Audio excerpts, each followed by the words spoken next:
Dan Snyder needs to be removed as the owner of the NFL team in Washington, D.C. That's my number one takeaway from the story. A big story came out, was put out by the Washington Post. I read it. You can read it too. It is behind a paywall. I didn't know if I didn't really like that. I felt like they were nickel and diming people. But I will say the Washington Post gives you a 1-month trial. I paid $1. Normally it's $15 a month. I paid $1 to get access to the article. I canceled my subscription. I'll do it tomorrow. But you get 1 month for $1. If you want to read the article, you can. And we'll break down the article in a minute. But I want to start with this. You know, my initial response to the article that I read about the football team in Washington, D.C. was that the culture of that organization is awful. Just awful. And we've seen the team struggle on the field, but now we have evidence, and there's overwhelming evidence, that there are big problems off the field as well. Now, as I read the article, I thought of my girlfriend. I live with my girlfriend, and I would not want her working for that organization. I wouldn't want my mom working for the football team in Washington, D.C., and it's not just women. I wouldn't want my best friend Nathan working there. Nobody should be in an environment like the football team in Washington, D.C. That work environment in the front office, oh man, awful, just awful. And so the story that I read is the stories of 15 women who were working for the NFL team in Washington, D.C. One of them shared her name. The other 14 remained private because they really wanted to protect themselves. And what I read was a bunch of stories of men abusing their power and abusing the dream that a lot of people have of working for an NFL team. I know when I was a kid, working for an NFL team was something I dreamed of. And people know that. People that worked for the team in Washington know that, hey, that's leverage we have to treat people like crap, because if they don't want that job, there's another 1,000 people lined up ready to take the next opportunity for that football team. For an NFL team, man, it's a big deal. It's bosses. The director of pro personnel, Alex Santos, was named. A broadcaster, the voice of the Washington football team, Larry Michael. A guy who had leverage, right? Dennis Green, Mitch Gershman, Richard Mann II. A lot of names of people who were in power positions in the Washington football team organization. And just so many people abusing their power. Women being asked to wear shorter dresses to meet with clients. Constant propositioning, constant unwanted advances, constant flirtatious texting, and unwanted comments from employees, male employees, bosses to female employees about their boobs and the way they looked constantly. Very, very inappropriate, unprofessional behavior. They would hire women who were straight out of college that didn't have corporate experience and just prey on them. Women who hadn't been in a corporate office before, probably didn't know the norm, the expectations. And when new women were hired, the women who already worked there, the veterans in the office would come tell them, hey, avoid this guy, avoid that guy, he's a creep, avoid this location. Like there's a clear staircase like a see-through staircase where guys could look up through a woman's skirt in the office in Washington, D.C. Maybe it's in Ashford, wherever that office is where the football team works out of. Toxic, uncomfortable, so many stories. And remember, this is a team with a value of $3.4 billion. How many human resources people full-time do you think they had on staff? How many HR people were on that team? There was one full-time employee on the human resources staff. One! For a team with a valuation of $3.4 billion if you go on Forbes. It's unacceptable. There was no reporting process, and women knew you can't complain. If you complain about what was going on, the harassment you were getting, the abuse you were getting, the team knew, and they would tell them, hey, look, we're an NFL team. A lot of people want to work for our franchise. You got 1,000 people lining up to take your job if you don't want it. So go ahead, complain, we'll fire you. Or are you going to call out the guy who is a broadcaster making a bunch of money? You make $30,000 a year. We're going to get rid of you before we're going to tarnish the name of the voice of the Washington football team. The organization was abusing and has been abusing the NFL name. And the biggest takeaway here is the owner, Dan Snyder, needs to be forced out. He can no longer be an owner in the NFL.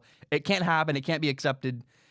No matter what he knew about what was going on, it can't be allowed. He needs to be forced out. First of all, of course, if he knew about the misconduct, he's got to get out. But even if somehow, some way, and I find it very unbelievable that Dan Snyder wouldn't on some level understand and know what was going on with the culture of his organization. But if somehow he didn't know, that's not an excuse. He still needs to be fired because it's his job to know. If you're the boss, you gotta know. Like, if Strong Opinion Sports grows to be really, really big, if I'm gonna put my name on it, I'm gonna know how the people below me are treated because that's important. The way you treat people is very, very important. You got to force Dan Snyder to sell the team. He's got to get out of the NFL. You can't have that guy owning and operating an NFL team. And this is not the only evidence. I found a story I didn't know about, quite frankly. A story came out to my attention, New York Times, May 2nd, 2018, over 2 years ago, where the football team took their cheerleaders to Costa Rica, made them take topless photos, do a topless photo shoot. They had men, by the way, clients at the photo shoot watching, just hanging out, kind of scummily hanging out at the photo shoot. And then at the end of the night, 9 of the 36 cheerleaders were forced and had to be personal escorts for the team's paying clients. That's weird. Now, they didn't have to do the deed, but they had to hang out with these men, and that's just weird, creepy, uncomfortable. If you're a cheerleader, that's not why you signed up for this, to hang out with I don't know.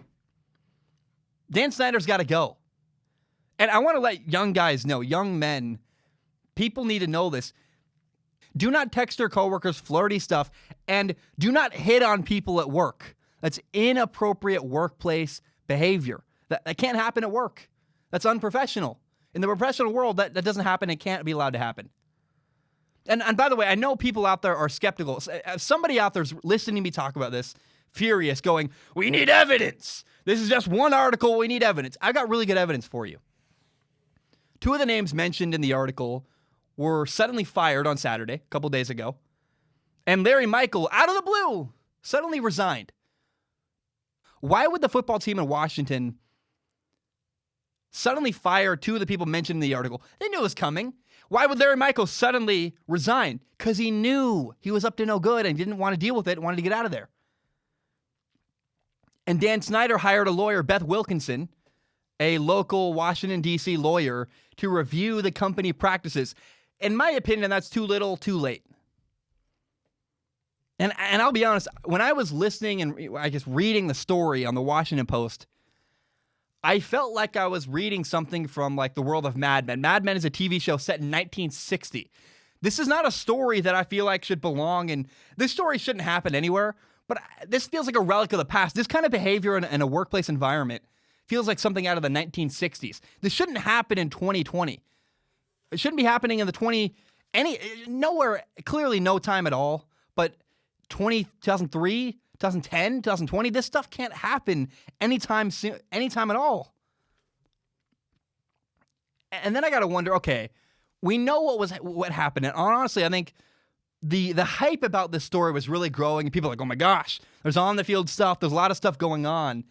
And I read the article and wondered, after reading the Washington Post article, I had to ask, what don't we know? What information was left out? The rumors have been going wild. So my question is, what wasn't included in the article? What stuff is still out there? What stuff is still to be confirmed? I don't know, man. It's pretty, it's alarming. It's not comfortable. I think of my girlfriend and go, I feel bad for any woman who had to work there and deal with that kind of harassment, constantly being catcalled, constantly being, told to wear skimpier dresses or having your features of your body commented on all the time, and you can't say anything. And it's like the job you've wanted your whole life. Everybody, when I was a kid, I grew up wanting to work for an NFL team.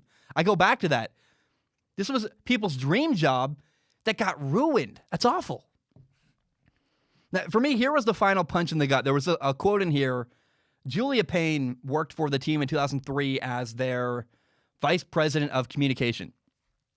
And prior to that, she had worked as an assistant press secretary for the Clinton administration, the President Clinton. And she said, quote, Julia Payne, who worked in politics and for the football team in Washington, D.C., said this. She said, I have never been in a more hostile, manipulative, and passive-aggressive environment. And I worked in politics. The team in Washington was worse than politics. To me, I have a very low opinion of politicians. That's very telling to me that it was more cutthroat, more manipulative and hostile and passive-aggressive than politics. That's very alarming to me. Dan Snyder's got to go. He cannot be an owner in the NFL anymore. Get him out of there. Sell the team, kick him out. I don't know. You cannot put up with that stuff. Again, young men, do not text your coworkers flirty stuff. Do not hit on people at work. It's inappropriate workplace behavior. And this was not just that. This was beyond that. Harassment, awful stuff every single day. And I just feel bad for the women. I don't know. The thing that got me was I thought about my girlfriend. I thought about my mom. I even thought about my best friend. I said, I wouldn't want anyone I care about working for that organization. That's a litmus test for me. When you hear a bad story, you go, would I want my friends to work there? Would I want my girlfriend to work there? No way. I would not want anyone I cared about working for the football team in Washington, D.C. And they got to sell the team, restart, get a new owner in there, and try to completely flip the culture in the Washington, D.C. football team.